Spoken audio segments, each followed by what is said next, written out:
आपल्या वाटवडा या गावामध्ये येत्या 20 नोव्हेंबर रोजी होणाऱ्या आपल्या महाराष्ट्र विधानसभेच्या सार्वत्रिक निवडणुकीच्या निमित्तानं शिवसेना उद्धव बाळासाहेब ठाकरे या पक्षाच्या वतीने महाविकास आघाडीचा अधिकृत उमेदवार म्हणून आज आपल्याशी संवाद साधण्यासाठी या ठिकाणी मी उपस्थित आहे। या प्रसंगी आता ज्यांनी असं आपल्याला मार्गदर्शन केलं असे आपले शिवसेनेचे ज्येष्ठ नेते आदरणीय रामलिंगदादा आव्हाड, आमचे सहकारी अण्णासाहेब तनमोर, विभूषण बाप्पा देशमुख, भारत इरपतगिरी, हनुमंतराव साळुंके, बालाजी आलटे, नारायणजी गवळी, काका राऊत, विजय जिंगळे, वकील पठाणसाहेब, अमृतप्पा टेकाळे, आमचे सहकारी आकाश पवार, सलाउद्दीन, फकीर बाबा सय्यद, संजयजी पवार, बाप्पा येवतकर, खंडू आलटे, अमित आलटे, राजभाऊ आलटे, या ठिकाणी उपस्थित असलेले सर्व महाविकास आघाडीचे सर्व कार्यकर्ते, तरुण मित्र आणि घराघरातून ऐकणाऱ्या माझ्या माता भगिनी, ही विधानसभेची निवडणूक हे फक्त राज्याचं सरकार कोण येणार, ह्या महाराष्ट्राचा मुख्यमंत्री कोण होणार एवढी ठरवणारी निवडणूक नसून आपल्या सर्वांचं भवितव्य ठरवणारी निवडणूक आहे।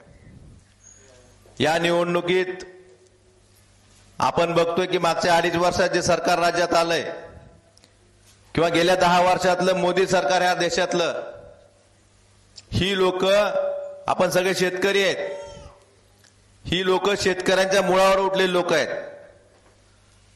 त्यामुळं आपल्याला ठरवायचंय की या 20 तारखेला आपल्या महाराष्ट्राची सत्ता कोणाच्या हातात द्यायची, आपलं भवितव्य कोणाच्या हातात द्यायचं ही ठरवायची निवडणूक आहे। मागच्या 5 वर्षापूर्वी माननीय पक्षप्रमुख उद्धवजी ठाकरे साहेब, आपले खासदार साहेब असतील, यांनी माझ्यावर विश्वास ठेवून ह्या मतदारसंघात मला उमेदवारी दिली। आपल्या सगळ्यांच्या आशीर्वादानं, आपल्या सगळ्यांच्या प्रेमामुळं मी महाराष्ट्र विधानसभेत आपलं प्रतिनिधित्व करू शकलो। 5 वर्षाच्या कालखंडात मी पहिले 2.5 वर्ष ही सत्तेची होती, महाविकास आघाडी सरकार होतं, आणि नंतरची 2.5 वर्ष ही विरोधातली होती। पहिल्या 2.5 वर्षात 2 वर्ष कोविड होता। त्या 2 वर्षाच्या काळात ही आपण जेवढं महाविकास आघाडी सरकारच्या माध्यमातून जी कामं करता येतील, जी कामं मंजूर करता येतील, ती कामं आपण करून घेतलेली। आपल्याच गावाच्या बाबतीत सांगायचं झालं तर आपला हा वाटोडा पाठवून येणारा रोड आपण महाविकास आघाडी सरकारच्या काळात माननीय उद्धवजी ठाकरे साहेब मुख्यमंत्री असताना त्यावेळेस मंजूर झाला आणि तो काम करता आलं। आपण आपल्या गावातील विशेष घटक योजनेतनं 2 रस्ते केलेले आहेत। भीमनगर येथे दशरथ कांबळे, कळमरोड ते दशरथ कांबळे आणि गावांतर्गत सिमेंट रस्ता, हे 2 रस्ते जवळपास 5 लाखाचा एक, 7 लाखाचा एक, परत 25-15 मधनं गावांतर्गत रस्त्यासाठी 7 लाख रुपये दिले आहेत। जनसुविधेमधनं स्मशानभूमीच्या दहन शेडसाठी आपण 8 लाख रुपयाची तरतूद केलेली आहे।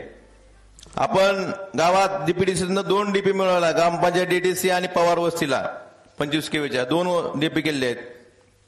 मातोश्री पानंद रस्त्यातनं वाटवडे ते पालवी नागाव शिव रस्त्याला आपण 24 लाख रुपयाचा निधी उपलब्ध करून दिलेला आहे।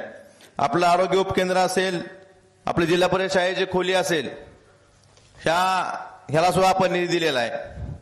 मला आता सरपंच सांगत होते, आकाश सांगत होते, आपल्या ज्या 2-3 प्रमुख गोष्टी आहेत अजून पेंडिंग राहिलेल्या, बऱ्याच वर्षापासून आपल्या समोरच्या भागात आपण एक सभागृहाची, मोठ्या सभागृहाची मागणी सर्व गावकऱ्यांची इच्छा आहे। आपण नायगावला असंच एक मोठं 20 लाख रुपये किमतीचं सभागृह दिलंय। जर आपण संधी दिली परत एकदा तर निश्चित तुम्हाला शब्द देतो की ह्या समोरच्या मोकळ्या जागेत सुद्धा आपण मोठे एक सभागृह देऊ। आपल्या गावात स्मशानभूमीचा विषय बऱ्याच दिवसापासून पेंडिंग आहे। या बाबतीत ही मोजणीसाठी मी मागेही अधिकाऱ्यांना सूचना दिल्या होत्या, मोजणी झालेली आहे। ज्या ज्या समाजात स्मशानभूमीची अडचण आहे, 77 गुंठे जमीन आहे, त्याची मोजणी झालेली आहे। ह्या मोजणीचा प्रश्न मिटवून या ठिकाणी आपण त्या ठिकाणी स्मशानभूमी म्हणजे कुठल्याच समाजाला स्मशानभूमीची अडचण येणार नाही ह्याची सुद्धा सगळ्या समाजात सांगतो मी, कुणाला स्मशानभूमीमुळे अडचण येणार नाही ही सुव्यवस्था आपली केली जाईल। मला आपल्या पाणीपुरवठा योजनेच्या बाबतीत सुद्धा बऱ्याच दिवसाची अडचण आहे। आपण पाणी आपल्या सोर्स चांगला एखादा सोर्स बघून, म्हणजे शाश्वत सोर्स बघून आपल्याला गावाला म्हणजे पाणी टंचाई जाणवणार नाही, ह्यासाठी सुद्धा काम करण्यात येईल. मला एवढंच सांगायचंय की पहिल्या 2.5 वर्षात आपण माननीय उद्धवजी ठाकरे साहेबांच्या माध्यमातून आपलं धाराशिवचं शासकीय वैद्यकीय महाविद्यालय मंजूर केलं. गेल्या अनेक वर्षाची मागणी होती. आपण आपल्या कळंब तालुक्याचं कोर्ट आहे, कोर्टाची बिल्डिंग बांधून तयार होती. आपल्या धाराशिवला सेशन कोर्टला जावं लागत होतं, पण कळंबला कोर्ट चालू केलं. त्याची पदनिर्मिती अपूर्ण झालेलं काम हे आपण करून घेतलं. आपण लासऱ्यामधनं रायगावांमध्ये पाणी टाकायचं जे काम होतं, रायगावन तलाव कितीही पाऊस पडला तरी भरत नाही. आपण लासरा बॅरेजेस मधनं पाणी उचलून रायगावमध्ये टाकायचं काम हाती घेतलं, ते प्रस्ताव चालू केला. परंतु दुर्दैवानं आम्ही यांच्याबरोबर गद्दारीत सामील न झाल्यामुळं त्या कामाला ह्या सरकारनं थांबवलं. पण तुम्हाला एवढा शब्द देतो की येणाऱ्या काळात आपलं सरकार येणार आहे, हे राहिलेलं अपूर्ण काम सुद्धा आपण पूर्ण करून घेऊ. आपण बघतोय की लातूर जवळ आहे आपल्याला, लातूरमध्ये मांजरा नदीवर बॅरेजेस आहेत, पण आपल्या तालुक्यात आपल्या जिल्ह्यात मांजरा तेरणा नदी नाही का? पण या ठिकाणी कुठेही बॅरेज नाही. यासाठी सुद्धा मी खासदार साहेबांनी, आपले पालकमंत्री त्यावेळेस गडाख साहेब यांच्या माध्यमातून आपल्याला मांजरा आणि तेरणा नदीवरल्या जवळपास 38 केटीवेअर आहेत. या 38 केटीवेअरचं बॅरेजमध्ये रूपांतर करण्यासाठी आपण त्याचे सर्वे केले, इस्टिमेट तयार झाले. परंतु ह्या महायुती सरकारने त्याही कामाला स्थगिती दिली. मला एवढंच सांगायचंय, विकास म्हणजे रस्ते, लाईट फक्त एवढा पुरता विकास नसतो. जोपर्यंत आपल्याला शाश्वत पाणी शेतीला मिळत नाही तोपर्यंत आपला विकास होत नाही, आपल्या शेतीत उत्पन्न वाढत नाही.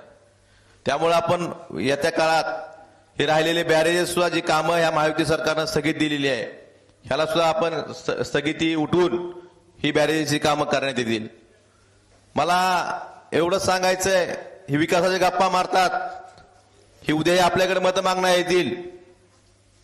त्यांना एवढंच विचारा, महाविकास आघाडी सरकारच्या काळामध्ये जी कामं मंजूर झाली होती त्याला ह्या महायुती सरकारनं स्थगिती का दिली?